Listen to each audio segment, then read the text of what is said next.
Learn Igbo verb for beginners, iri nri in present tense, future tense and the past tense in Igbo sentences. Present tense says English, Igbo. Number one sentence says M na-eri nri. M na-eri nri, meaning I am eating food.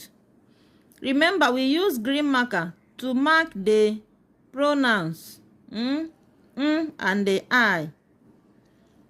Let's see it in future tense.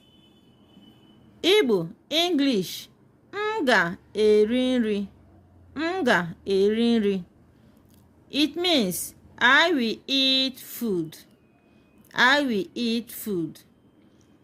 Past tense says English, Igbo, m riri nri. M riri nri, meaning I ate food.